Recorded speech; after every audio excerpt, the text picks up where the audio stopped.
Assalamualaikum warahmatullahi wabarakatuh. Perkenalkan, saya Sri Novianti Ratnapuri, mahasiswi program studi manajemen konsentrasi SDM dengan NIM 17056242666. Pada kesempatan kali ini, saya akan mempresentasikan tugas UTS Individu Project Based Learning atau PJBL, yakni poster edukasi interaktif yang membahas fenomena perilaku keorganisasian di era digital dengan topik pilihan mental health di tempat kerja. Poster ini berjudul Grateful and Remember, It's Okay Not to Be Okay, yang mengangkat pentingnya rasa syukur dan makna hidup sebagai strategi sederhana namun berdampak besar untuk mendukung kesehatan mental di tempat kerja.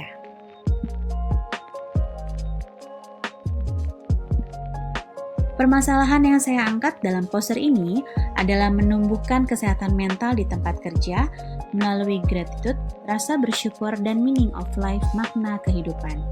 Referensi utama berasal dari jurnal karya Indah Roziah Kholillah yang diterbitkan dalam jurnal At-Takwir volume 7 nomor 1 pada April di tahun 2020.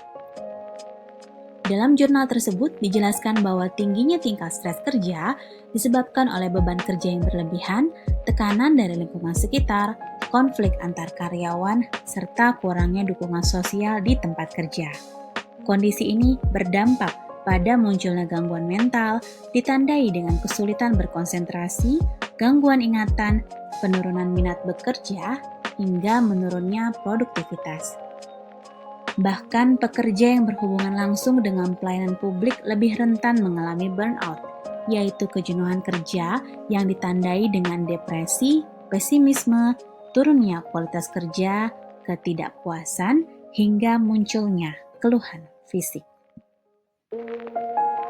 Fakta terkini juga menyebutkan bahwa isu kesehatan mental juga mendapatkan perhatian serius yang tidak hanya di negara Indonesia, tetapi juga di dunia internasional.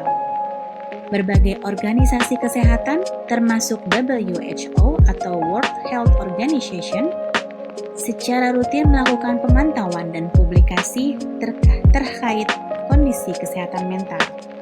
Menurut laporan WHO pada Juni 2022 yang dikutip dalam The British Journal of Psychiatry dan dipublikasikan pada Cambridge University Press di tahun 2022, menginformasikan sekitar 1 dari 8 orang di dunia mengalami gangguan mental dengan depresi dan kecemasan sebagai kasus yang paling umum.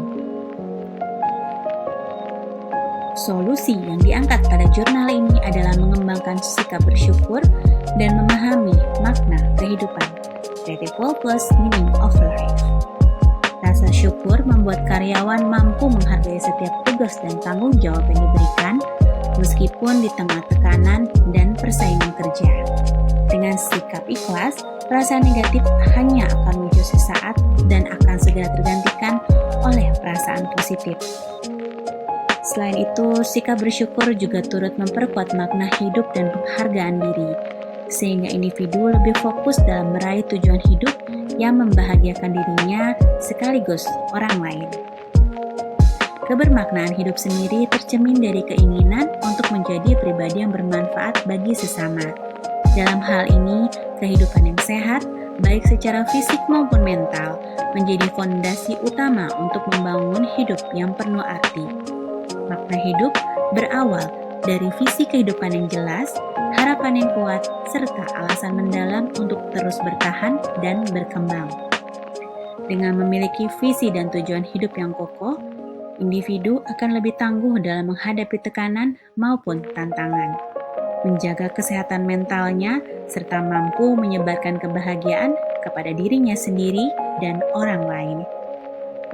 Sejalan dengan hal tersebut, Fred Lutens dalam bukunya Organizational Behavior and Evidence-Based Approach di tahun 2011 mengutip ahli jantung Robert Elliott yang menyatakan 2 kunci menghadapi stres. Pertama, jangan terlalu mengkhawatirkan hal-hal kecil. Kedua, sadari bahwa semua hanyalah hal-hal kecil. Dengan demikian, seseorang tidak perlu melawan atau lari dari masalah, melainkan cukup mengalir bersama situasi.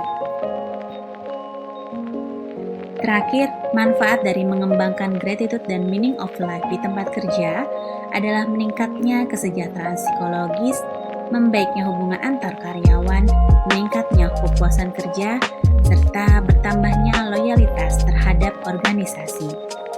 Individu yang menemukan makna hidup juga cenderung lebih kreatif, bijaksana, sabar, dan tabah dalam menghadapi persoalan hidup.